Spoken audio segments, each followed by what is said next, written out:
Nagtamo si Cam Reddish ng right ankle sprain noong preseason loss ng Los Angeles Lakers sa Golden State Warriors, ayon sa ulat ng organisasyon. Kasunod ng injury sa unang bahagi ng fourth quarter, si Reddish ay tinulungan sa locker room at kasunod na pinalabas para sa natitirang bahagi ng laro. Sa kanyang 18 minuto sa court, nagtala siya ng 1 puntos, 3 rebound, 2 assist, 1 steal, at 1 block.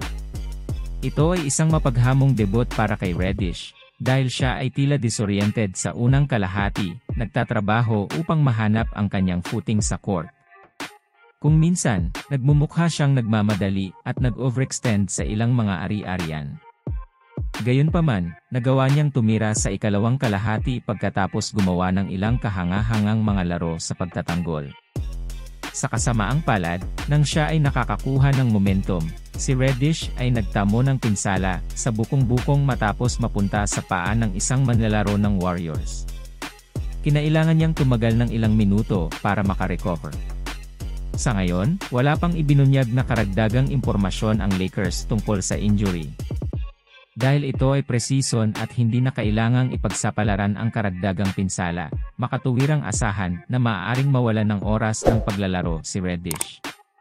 Ang pinsala sa bukong-bukong ay hindi mukhang malubha batay sa mga pag-replay ng video, ngunit ang mga medical na kawani ay karaniwang nag-iingat sa mga unang yugto.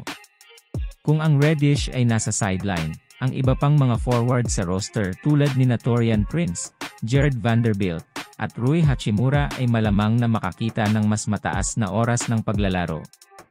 Ang tatlo ay inaasahang mauuna kay Reddish sa pag-ikot anuman.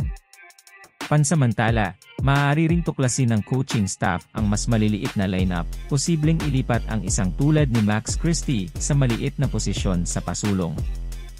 Ang versatility ng team ay nagbibigay daan para sa iba't ibang kombinasyon ng lineup, na nagbibigay ng flexibility para sa natitirang bahagi ng preseason.